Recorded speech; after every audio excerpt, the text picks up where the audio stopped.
Okay po, mga kapatiran. So dumako po tayo sa ating text for tonight. Tayo po ay nasa Acts chapter 1 verse 12 to 14. So okay na, 3 talata lang po ito mga kapatid. Basahin ko po. Okay, then the apostles returned to Jerusalem from the hill called the Mount of Olives, a Sabbath day's walk from the city. When they arrived, they went upstairs to the room where they were staying. Those present were Peter, John, James, and Andrew, Philip and Thomas, Bartholomew and Matthew, James son of Alphaeus, and Simon the Zealot, and Judas the son of James. They all joined together constantly in prayer, along with the women and Mary, the mother of Jesus, and with his disciples. So mga kapatiran, ito pong binasa natin ay dito na po talaga nagsimula si Luke. Okay po, dito na po talaga siya nagsimula. Itong Book of Acts ay sa akin pong pagkakatingin, dito na po talaga siya nagsimula. Okay, kasi po nagbalikan ang kanyang mga disciples. Okay, nagbalikan na po sila sa Jerusalem. Ang sabi ng verse 12, di ba yung binasa natin po kahapon, I think verse 10 and 11, ay bumalik na po si Jesus Christ sa langit. Okay, kinain na po siya ng langit. Tinago na po siya ng mga ulap. At dito po, syempre wala na si Lord. Tapos na ang kanilang fellowship with the Lord. Okay? At si Lord ay bumalik na sa kanyang previous na kalagayan, sa kanyang glory and power. Okay, so wala na po sila. Wala na po si Lord. So anong ginawa ng mga apostles? Bumalik na po sila sa Jerusalem. Okay, at mapapansin natin na si Lord pala ay pumanik sa langit at ang kanila pong pwesto ay ang Mount of Olives. Huwag niyo pong kalilimutan yan, Mount of Olives. Yan po ay isang historical place natin. At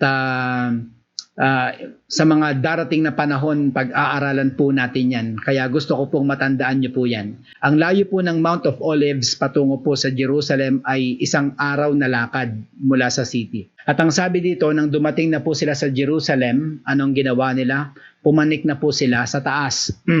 Yung upper room, doon sila nag-stay. At inisa-isa po dito mga kapatiran ang 11 disciples ni Jesus Christ. Okay? Gusto ko lang basahin yon for the sake of ma-recall natin. Ang sabi po dito ay Peter. Laging nasa unahan si Peter sapagkat siya po ang pinaka-leader po nila. John, James, and Andrew. Yan po yung mga malalapit talaga kay Lord. Philip and Thomas, Bartholomew, Matthew, James son of Alphaeus, and Simon the Zealot, and Judas son of James. Meron pa palang isang Judas, pero mapapansin nyo na nilagyan siya ng son of James. Kasi po maraming ang Judas, marami ding Simon, kaya nilalagyan ng Simon the Zealot. Okay po. Ang ating pong topic for tonight is about prayer. Makikita po naman yun sa ating theme. Makikita nyo po na pinamagatan ko po ang ating theme ng neology. So kapag nakita nyo po o nabasa nyo po yung word na yan, yan po ay tungkol sa prayer. At meron po akong isang isang quotation, if you only pray when you're in trouble, you are in trouble. Kapag nagpe-pray lang daw po tayo sa panahon na tayo po ay may crisis o may trouble, mga kapatiran, ang sabi po dyan, we are in trouble. So yan po, hindi ibig sabihin, hindi tayo dapat mag-pray lamang kapag tayo po ay may trouble. Kundi ang ating pong prayer ay itulad natin sa ating hininga, sa ating breath na 24 hours mga kapatid. So in this passage mga kapatid na ating binasa, ay gusto kong sabihin sa inyo na napakaraming pwedeng gawin ng 11 disciples, napakaraming pwedeng gawin ng mga women na sinasabi sa verse 14. Pero bakit? Ang ginawa po nila ay sabi sa verse 14, they all joined together constantly in prayer. So yan po ay interesting na katotohanan at talagang nagbibigay na naman ito mga kapatiran ng idea. Dahil yun nga ang iniisip ko, sa dami ng pwede nilang gawin, bakit prayer agad? At ang sabi dyan, napakatindi po, they all joined together constantly in prayer. Kaya po ang topic ko tonight ay neology. So kapag sinabi nating theology, study of God, di ba? Okay?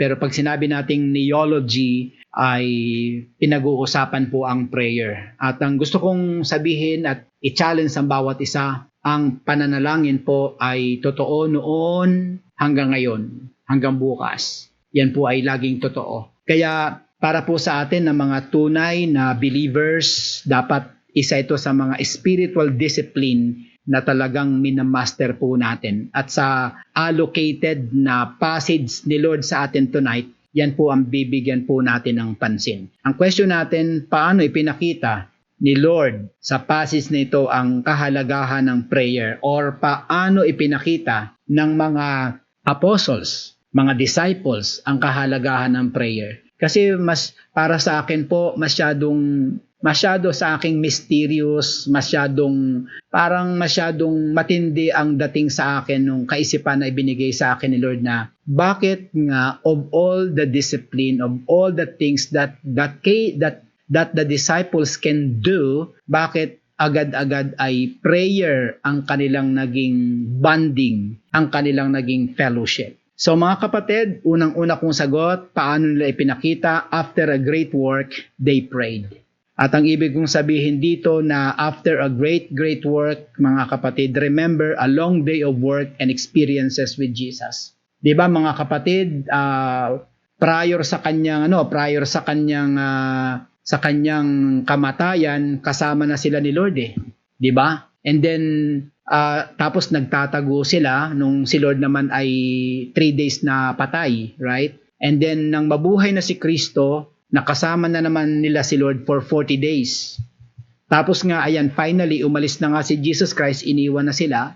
Okay? Tapos bumalik na po sila sa Jerusalem.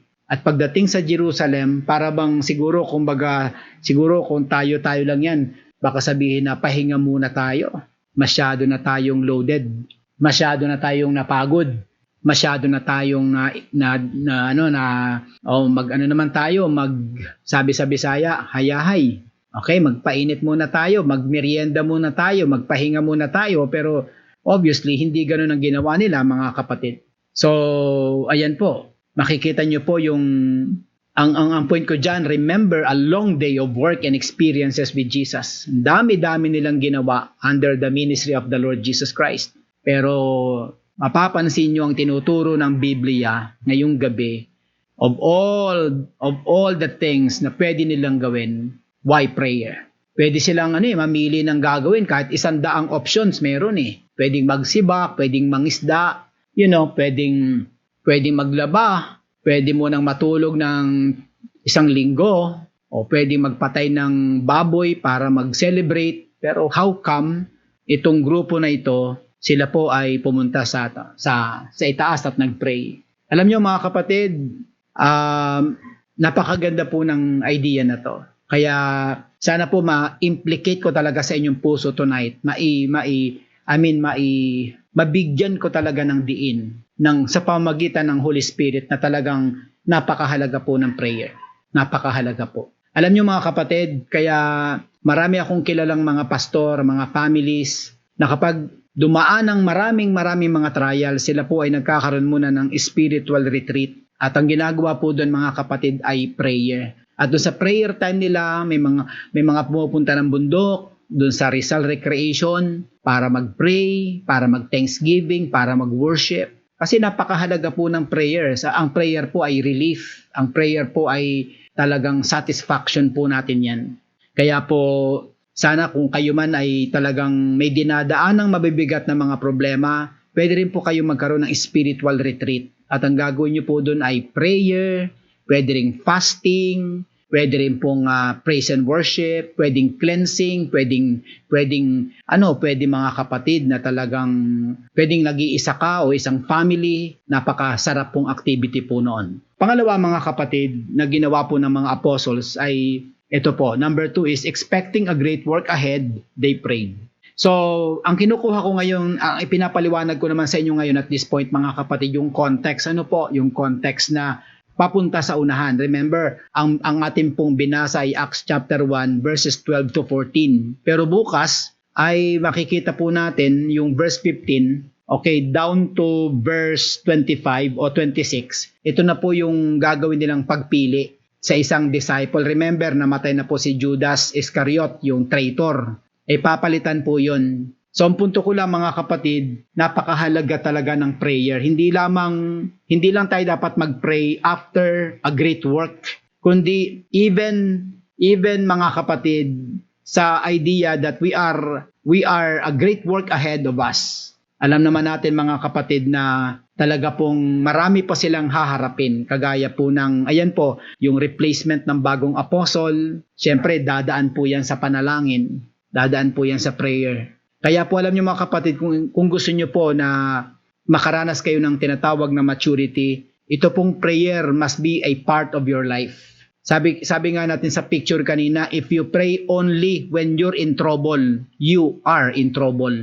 Di ba, mga kapatid? So guys, mga kapatiran, sana po ay naikakamada natin itong mga katotohanan ito sa puso at sa buhay natin, especially nowadays na may COVID. Mahalaga po talaga na puro prayer ang ginagawa po natin. Wala namang iba eh.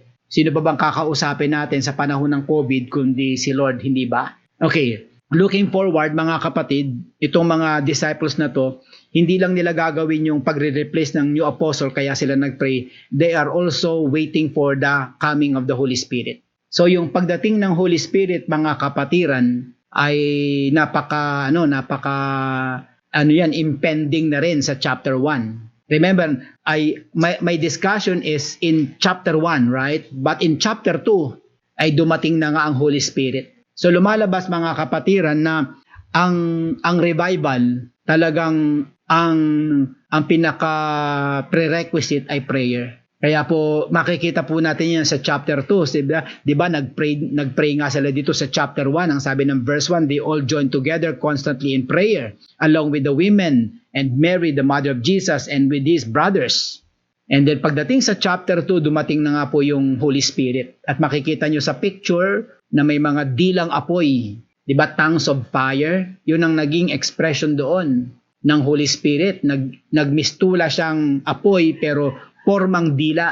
At yun ang dumating sa mga mananampalataya na 120 believers of Jesus Christ, and they spoke in tongues. Nagsalita na sila ng iba't ibang wika. That is another wonder na that man cannot explain. Yung halimbawa, yung Pilipino nagsalita ng Russian, di ba? Isipin mo yan. Sa panahon nila, nung binilang ko, parang around 22 dialects ang nag-exist. Kaya nga sabi ng mga tao, what the heck is happened to you? Ano ang nangyari? Bakit ganyan? What happened to you? Are you drunk? Sabi ng mga tao. Sabi ni Peter, this is just 9 o'clock in the morning. So mga kapatid, totoo na kapag ang Holy Spirit na ang gumawa sa ating kalagitnaan, wonders are possible. Kaya alam niyo mga kapatid, kung kayo man ay may problema, tell me your big problem and I'll tell you that God is big.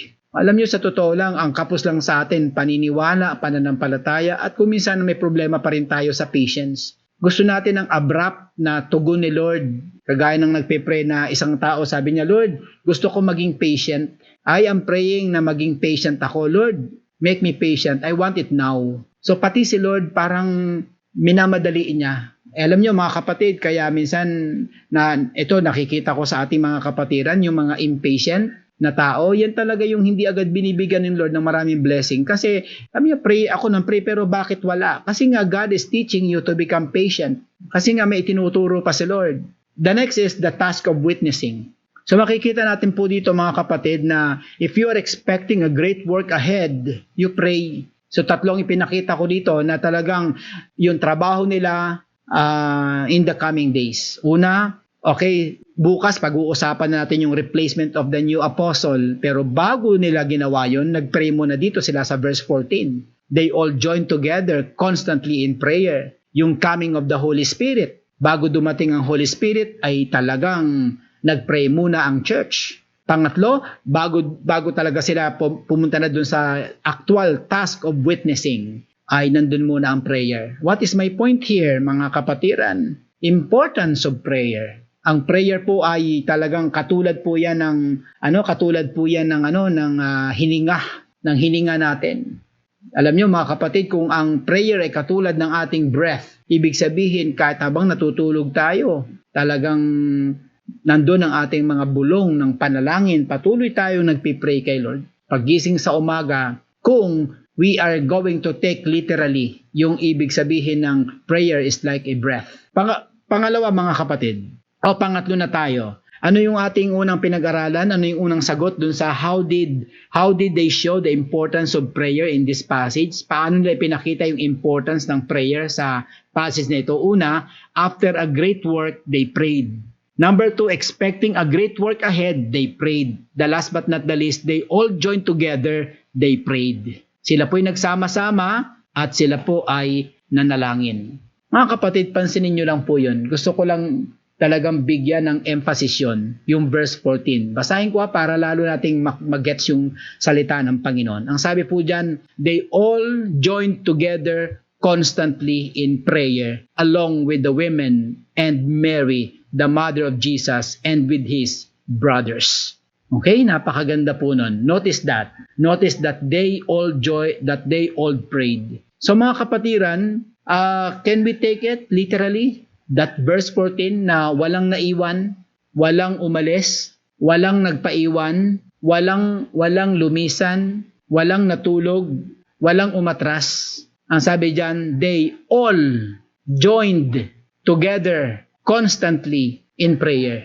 Walang nagsabi na Peter, pwede bang hindi mo na ako sasama? Hindi sinabi ni James, hindi sinabi ni Bartholomew na Peter, next time na lang ako. Prayer meeting lang naman yan eh. Diba? Minsan ganun ang ating katwiran. Prayer meeting lang naman. Kung yan ay seminar, attend ako. Pero kung prayer meeting lang, hindi ako mag-join. So mga kapatiran, nire-remind na naman tayo ni Jesus Christ ngayong gabi, ng Holy Spirit ngayong gabi, nang bigyan natin ng premium ang prayer. They all join together. Alam nyo naman ngayon, nung hindi pa abnormal ang panahon natin, sa ating gawain sa Lakeview, ilan lang ang uma-attend ng ating prayer meeting.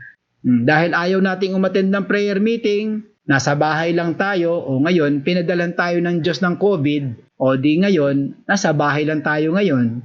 Siguro sabi ni Lord, gusto nyo pala yung bahay ha? Mahal nyo yung bahay, gusto nyo ng pahinga, o sige, bigyan ko kayo ng mahabang pahinga. So mga kapatiran, notice that. Ngayong gabi, mga kapatiran, sana po nararamdaman nyo yung dealing ni Lord sa atin tonight. Napakahalaga po nito. Sila'y makikita natin na hindi nila sinabi na Peter, masyado nang pagod na ako. 40 days na natin kasama si Jesus Christ dun sa Mount of Olives. Ngayon lang ako makaka-stretch. Ngayon lang ako makakapaglaba, ngayon lang ako makakapagwalis, ngayon lang ako makakapagkula, sabi ng mga women. No. Walang ganun dito. They all join together constantly in prayer along with the women and Mary, the mother of Jesus, with his brothers. Pangalawa na gusto kong pansinin po natin mga kapatid, notice that the women were outnumbered by the men. Okay, anong ibig sabihin? Pansinin niyo po mga kapatid sa prayer meeting na ito na mas marami ang lalaki kaysa babae. Ilan ang lalaki dito? 11 disciples of Jesus Christ plus yung 4 na kapatid ni Jesus Christ sa laman na ang pangalan po ay James din, the brother of Jesus sa laman, Joseph, the brother of Jesus sa laman, Simon, at meron din siyang kapatid pala ng pangalan ay Judas. Itong Judas na ito po yung writer ng Jude sa tabi ng Revelation. So mga kapatiran, kamangha-mangha no mga kapatid, segue lang ako ng konti. May mga nagsasabi, especially ang Roman Catholic, hindi sila naniniwala na may mga kapatid si Jesus Christ. Pero ayan po mga kapatid, sinasabi ng Bible na meron siyang mga brothers, meron siyang siblings. In fact, may babae pa sa laman, okay? Makikita po natin na hindi totoo na si Lord ay kaisa-isang sa pamilya ni Mary at Joseph. So makikita natin mga kapatid, itong 4 na lalaki nito, pati yung mga siblings na babae, silang lahat, pati si Jesus Christ, ay nanggaling silang lahat sa isang sinapupunan, sa isang womb. Magkakapatid sila sa laman. Pero siyempre spiritually, alam natin na si Jesus Christ ay ipinanganak in a very mysterious way. Walang naitulong doon ang tatay niya sa laman na si Joseph. Ang punto ko mga kapatiran na gusto kong balikan sa gabing ito, notice that the women were outnumbered by the men. 11 lalaki Pagkatapos 4 na babae, 4 na lalaki pang kapatid ni Jesus Christ. So silang lahat ay 15, di ba? 11 plus 4. Mga kapatid, ang gusto ko lang ipakita sa atin, gusto kong i-challenge sa mga kalalakihan natin na sana po ang mga lalaki, tayo ang prayer warriors. Tayo dapat ang talagang concentrated din sa prayer. Tayo ay mga men of prayer. Mapapansin nyo mga kapatid ang ating prayer meeting kapag Thursday dyan sa CBC Lakeview at sa ibang mga churches, talagang laging outnumbered ang mga lalaki ng babae. Pero dito sa prayer meeting na ito, makikita nyo mas marami ang lalaki kaysa babae. Alam nyo mga kapatiran, sa akin po mga nakasama sa paglilingkod ko kay Lord, sa loob ng maraming taon, halos 3 dekada mga kapatid, iba ang mga lalaking prayerful. Alam nyo mga kapatid, napansin ko lang na ang mga lalaki ay medyo tamad sa prayer. Pero yung mga lalaking na-overcome ang katamaran at sila naging talagang prayerful, iba ang buhay nila. Yan lang napansin ko mga kapatid. Sana mali ako. Pero ang hirap ng lalaki na mag-pray. Mas prayerful talaga by nature ang babae. Yan ang napansin ko sa aking paglilingkod kay Lord. Pero kapag ang lalaki na ang naging prayerful, maraming demonyo ang palalayasin. Maraming magagawa ang isang prayerful na lalaki. Kaya dito yan ay nakikita ko mga kapatid. Kaya I would like to challenge our men. Hindi lang tayo maging talaga maging men of prayer po ang mga lalaki. So, what is my summary tonight? Neology is very important activity of our church. Kaya dapat kahit na ngayon masasabi nating wala tayong physical fellowship. Pero kung gusto mo talaga na maging man of prayer, pwede mo pa rin gawin. Dahil in fact, mas malaki nga dapat ang oras natin sa prayer ngayon. Kasi lockdown, walang pasok ang marami. By the way, tapos na po yung medyo magaan-gaan na po ngayon ang panahon natin. Hindi kagaya last week, nakakapasok na po tayo. Pero my point is the same. Mas may panahon tayo ngayong panahong ito na mag-pray kumpara noon. Ang dami kasing kalayawan noon. 5 months ago, 6 months ago. Maraming kalayawan ng tao noon. Ngayon ay hindi. Mas maluwag. Kaya po, diyan sa mga natitipid nating oras, ibigay natin sa prayer. Bigyan niyo po ng panahon kasi po ang prayer ay isang discipline. Ang prayer po ay importante. Yung bang, ang ganda-gandang tingnan sa isang lalaki, yun bang talagang bumubukod para mag-pray, humihiwalay para mag-pray, yung nag-i-spend talaga ng time, yung pang nagtatabi ng oras para sa prayer. Yung pati sa oras, nagbibigay siya ng tithes. Kung 24 hours tayo, dapat meron tayong mga kapatid, 2 oras kalahati na ibibigay kay Lord sa Bible preaching o kaya sa pakikinig ng Word of God, sa singing, sa devotion, sa prayer time. Ganun po yun mga kapatid. So, ang prayer po ay, ang mahalaga po ang neology. Mahalaga po ito. Baka hindi ko na mabalikan to, kaya ibinibigay ko na po sa inyo ang aking puso sa aspect ng aralin na ito. Ito isang disiplina na dapat bawat Kristiyano ay dapat magkaroon siya ng, huwag niyang maliitin, napaka-importante. In fact, dapat niyang palakihin ito. Na lagi niya sasabihin, prayer is very, very important. Huwag nating ititreat yan na mahina o walang kwenta. Dahil napakahalaga po niyan mga kapatid. So here are my recommendations. Para sa mga nakikinig sa akin tonight na mga baguhan, manage first your spiritual status with God before you concentrate on collective prayer. Okay, ano ibig ko sabihin? Kung may bago tayo tonight at ang naririnig mo sa akin ay prayer, napakahalaga po ng aralin na ito. Ikaw ay nasi-shape na sa gabing ito na mahalaga pala ang prayer. But before you problematize itong aspect ng prayer, ang unang-una mong i-problematize ay ang iyong spiritual status with God. Kasi baka hindi mo alam, kaibigan, that man is lost. Ang tao ay hiwalay sa Diyos, ang tao ay patay sa kanyang harapan, ang tao ay hiwalay sa Diyos. Kailangan mo ng tulay para makarating ka sa Diyos. At yan ay walang iba kundi si Jesus Christ. So you need to manage first your spiritual status with God before you concentrate on collective prayer. Very, very basic, pero napakahalaga. Kasi ganito yun, kaibigan. Sa Bible po may tinuturo si Jesus Christ na Ama namin, yung prayer na Our Father. Sa simula pa lang doon, makikita mo na ang salita na ganito, Our Father who art in heaven. Yung salitang Our Father. So, ang prayer ay ipinapakita na ito'y para lang sa mga anak ng Diyos, sa mga tao na makapagsasabi sa Ama na aming Ama. Kasi mga kapatid, hindi tayo automatic na nagiging anak ng Diyos at hindi natin siya automatic na nagiging ama. Kinakailangan meron tayong pinapasok na relasyon, meron tayong parang tinatawag na the day of reckoning, parang the day of accepting the Lord in your heart. Isang araw na talagang verbally sasabihin mo, tonight Lord, I want to accept you in my life, in my heart.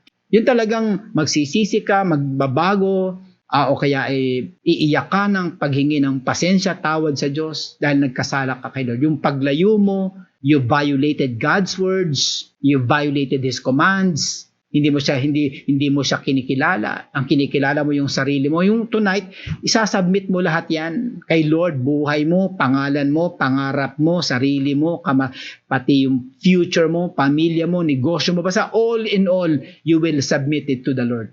Then after that, magiging Lord na siya sa buhay mo at lahat ng kilos at gawa mo, you will ask Him kung gagawin mo yung tama o mali. Magiging servant ka na ng Panginoon. Magiging subject ka na ni Lord. Si Lord na ang magiging Panginoon mo. So that's number 1. After that, na ma-settle mo yan, that's the time that you can say, Ama, aking Ama. Yan po. Papasok na po yung halaga ng prayer. Kasi ang prayer po ay conversing with God.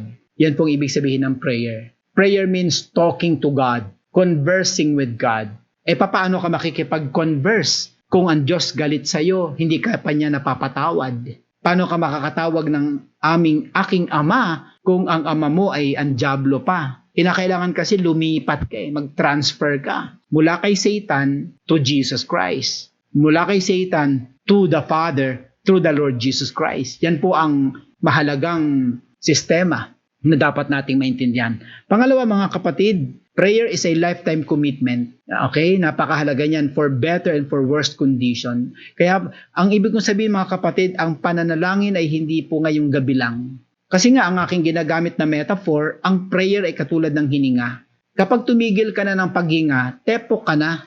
Pag ikaw ay tumigil ng paghinga, dead ka na nun. So kapag ang tao, ang Kristiyano, tumigil na sa kanyang prayer life, nako, ibang usapan na po yun. Marami na. Alam nyo, sa karanasan ko sa mga Kristiyano, yung mga nalalayo sa church, yan po yan. Yung mga hindi nagbabasa ng Bible, yan po yan. Mga prayerless Christians yan. Kasi ang sabi nga mga kapatid, the prayerful Christian is a powerful Christian. Magiging maramdami na yan, magiging pride na yan, magiging proud na yan. Marami nang lalabas na problema. May sungay na yan, lalabas ng sungay, lalabas ng buntot. Ayan po. Titigas na ang puso, tatigas ng ulo. Pero kasi kaya ko ito nasasabi, that is, from the bottom of my heart, I can say that. Dahil nakita ko yan sa buhay ko, nakita ko yan sa buhay ng iba.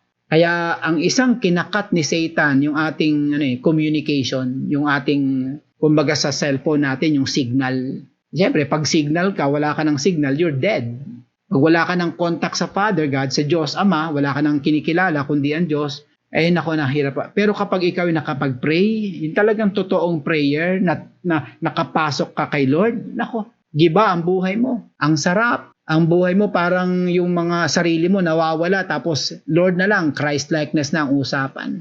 Lord, not me, but you. Lord, not my will, but your will. Ganyan na po. Hindi mo na tinitingnan kung anong naiiwan sa iyo. Ang tinitingnan mo lang kung gaano kalaki ang ibibigay mo sa Diyos. So mga kapatiran, ibang-iba ang usapan kapag ang mga Kristiyano ay nasa realm ng prayer. So prayer is a lifetime commitment. Sana po sa hirap at ginhawa, yan, may pera o wala, may COVID o wala, may trials o wala, dapat lagi tayong nakababad sa pananalangin. Napaka-importante po nung tinuturo ko ito sa inyo. At kitang-kita po natin yan dito sa Acts chapter 1. So yung personal prayer mo, develop it. Magkaroon ka ng personal, yung ikaw talaga, yung ma-develop mo. 3 weeks lang naman ang kailangan mo kapatid para makadevelop ka ng bagong habit. 3 weeks lang. Subukan mo lang in 3 weeks, every day, alas 7 hanggang alas 7:30 you pray. 3 weeks lang, you will change your habit. You can gain another habit. Pangalawa, ministry of intercession. Yung ministry of intercession, ito yung panahon naman na ikaw ay magiging bridge. Ganito po yung illustration. Halimbawa, may isang tao ka ditong ipinagpipray. Hahawakan mo siya, tapos hahawak ka sa Panginoon. Ang tawag po dyan ay intercession. You are praying to this person, you are praying to the Lord in behalf of this man or in behalf of this woman. Ikaw yung nagiging tulay. Kaya yan po ang ibig sabihin ng ministry of intercession. Sa ministry of intercession, you are not praying for yourself. You are praying for somebody else. Kaya po mahirap po yan. Marami tayo pag nagpipray, puro sarili. Lord, bigyan mo po akong trabaho. Lord, paputiin niyo po yung putis ko. Lord, bigyan po akong bigas. Lord, bigyan mo ako ng ganito. Puro sarili, puro sarili. Hindi na tayo nakaalis dun sa aquarium na yun. Ang lawak-lawak ng karagatan ng opportunity so that we could pray for others. Alam niyo, sa totoo lang, sa aking karanasan, I'll share it to you. Mas masarap pag-pray ang iba kaysa sa sarili. Kasi ang logic ko ganito, alam ng Diyos ang kailangan ko Why will I inform God? Why will I say to God, Lord, may lagnat po ako, 39.6. Kung sabihin ng Lord na, I know your lagnat, kung gaano kataas. God is not stupid, mga kapatid. So, parang iniisahan ko lang. God knows my needs. Ang gagawin ko lang, I want to please Him. Parang 75% is really praying for people outside. And God will do the best, the rest for us. So, yan ang isa sa mga sekreto, mga kapatid. Alam niyo, mga kapatid, kapag halimbawa, mayroong isang unbeliever, nandito po siya sa kaliwa mo, tapos ipinagpipray mo siya sa Ama, itong unbeliever na ito, ikaw ngayon ang nag-fill in ng gap. Kasi remember, ang tao na to ay unbeliever, walang pagkakilala sa Diyos, may gap yan sa Diyos. At ikaw yung cross, parang ganun. Ikaw yung nakahawak, Panginoon, tulungan niyo po siya. Lord, ingatan mo siya. Lord, iligtas mo siya. Ikaw yung nag-fill in ng gap. Napakagandang ministry. Napakagandang katotohanan. The last but not the least, develop prayer habits in your life. Okay? So mga kapatid, ang punto ko ganito, mga kapatid, para makadevelop tayo ng prayer habit, pumili tayo ng ating mga magiging mga soulmates. Yung soulmates po, iba pong usapan. Ibang level po ito. Ito po yung accountability. Talagang soulmates mo siya, kapatid. Hindi mo siya batchmates, hindi mo siya schoolmates, or mga kasama sa isang lakaran. Ito po ay, malalim po itong soulmates. And I tell you, mga kapatid, ang mga nakadevelop ng malalim na soulmates, ay ito yung mga tao, mga kapatid, na laging nagpipray sa bawat isa. Sana po makadevelop tayo ng mga gato. Oy, pwede ba tayo maging soulmate, kapatid? Can you pray for me? Kung soulmates, mga kapatid, 4 kayo, quad, napakaganda po nun. Yung idea na yan. Okay? Pero kung 2 lang kayo, soulmate, pero kung 4 kayo, mas maganda po yung idea ng quad. Next is, let's check our family altar. May mga family, mga kapatid, na talagang may prayer time. Ang tawag po dito ay family altar. Hindi po ito masagwa, hindi po ito pangit, hindi po ito sayang. This is a wonderful activity sa isang family. We call it family altar.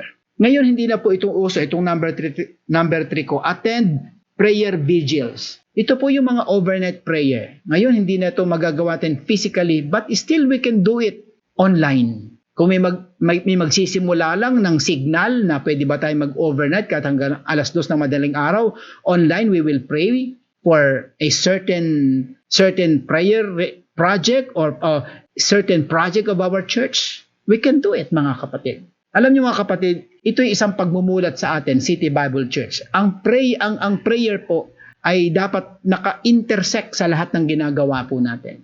Napakasarap sana na ang mga kabataan magmi-meeting, laging merong prayer time. Ang mga quad leader magmi-meeting, merong laging prayer time. Hindi lang puro tayo think tank na tao.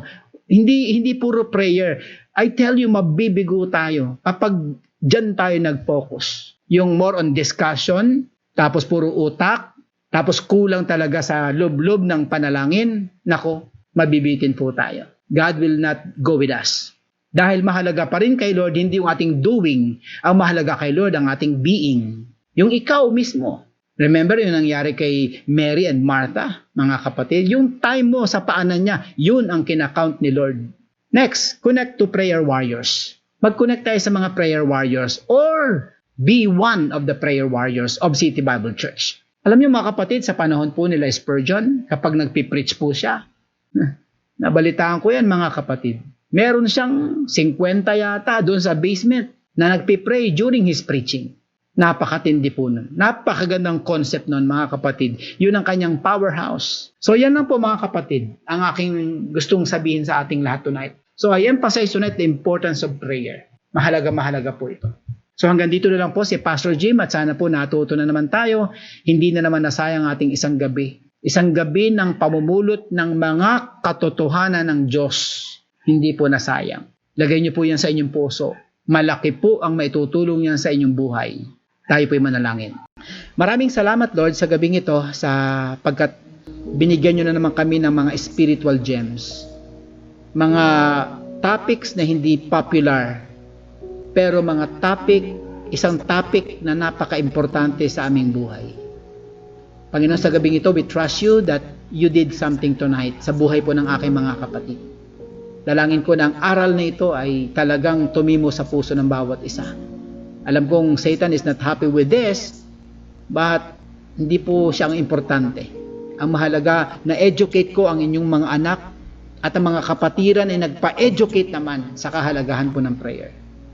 Salamat po, Panginoon. Mga kapatiran, sumati ng Ama, ang Anak at ang Banal na Espiritu. Salamat po, Ama, sa pangalan ni Jesus. Amen and Amen.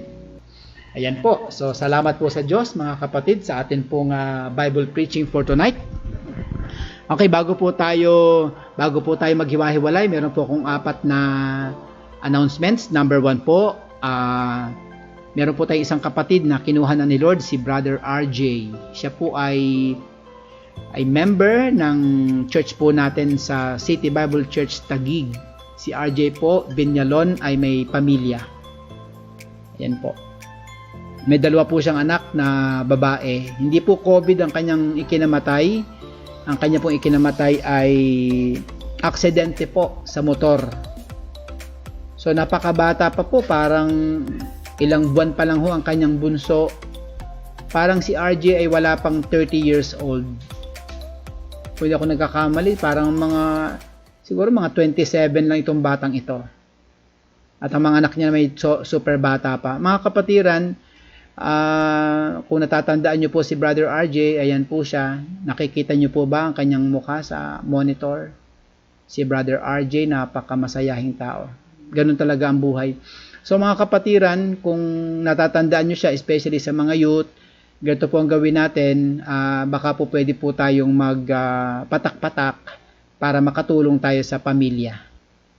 Okay po? At ang gagawin po natin sa City Bible Church, sa mga kabataan especially na kilala nyo siya, baka pwede tayong tumulong kahit na 20 pesos, 50, 100. Pagsamasamahin po natin at ipapadala ko po sa linggo sa Palawan, or kung bibigyan ako ng chance ni Lord, baka makapunta ako dun sa linggo ng gabi kasi parang Monday ata ang libing. So, pinayagan po ng Dasmariñas na maburol si Brother RJ ng 3 gabi, starting tonight. So, yan po mga kapatiran. Pangalawa po na atin pong announcement ay patuloy pong dumadami ang nag-i-enroll sa atin pong online Bible study. At patuloy po kayong, I would like to invite you to really enroll. Mahalaga po ito. Ang atin pong enrollment form ay nasa link dun po sa description ng ating poster for tonight. Paki-press nyo lang po yung link at ibabato na po kayo sa online enrollment. Huwag kalimutan po na ito po ay isubmit. Ano po? At gusto kong ulitin na sa lahat ng gusto mag-enroll na ang pag-aaral na ito ay libre. Hindi lang basta libre, libreng-libre mga kapatid. So ito po ay labor of love para po ito sa inyong spiritual life. So yan po. At kanina po nalaman ko po umabot na po ng 125 ang officially enrolled sa atin pong online Bible study. At may mga gusto ko lang i-clarify ng konti. May mga ilang gusto mag-enroll pero yung iba po ay parang matatagal ng Christians. Ano po? Huwag po kayo mag-alala. At may nakaabang po tayo na mas higher level of learning. Tinatawag po namin itong NBC. At saka meron po kaming i-open in the next few months na tinatawag naman natin na Doctrine of Grace. Yan po. So, Basta magpakita lang kayo ng interest at nandito po kami para alalayan po kayo. Okay po, another important announcement po mga kapatid sa mga gustong magbigay ng offering, ng financial support sa City Bible Church. Huwag niyo pong pigilan ang inyong espiritu na kayo po ay makapagbigay, dahil ang pagbibigay po sa gawain ng Diyos ay pag-a-unlock po ng blessings ng Panginoon para sa atin. Hindi po yan sayang. God will not tell you thank you. Instead, the Lord will say, I will bless you. Especially kung magbibigay tayo from the bottom of our heart. Ang sabi ng Bible ha, God loves a cheerful giver. Yun po ang sabi ng Bible. So yan po ay importante. Para po sa mga baguhan natin, baka first time nyo po tonight, medyo bitin po kayo, please, ang akin pong preaching kagabi ay nasa YouTube, sa akin pong YouTube channel, Jim Gustilo, at ang akin pong mga devotions ay nandyan din po sa Jim Gustilo. Naku, napakarami po ng atin pong mga video preaching. Kayo po ay magsasawa. Kahit dalawa, isang araw, kayang-kaya po. So, iyan po mga kapatid. At bukas po ng gabi, wala po akong preaching. Bukas ng umaga, wala rin akong devotion. Dahil pahinga muna ang aking lalamunan. Pero I have 3 meetings tomorrow. Yun naman po ang kapalit. So anyway, salamat po sa Diyos sa ating pong pagsasama-sama tonight. It's 9:01. Good night mga kapatid. God bless you. At sa Sunday po muli, magkita-kita po tayo. Siyempre mga kapatid, kung buhay pa ho tayo. Good night and God bless.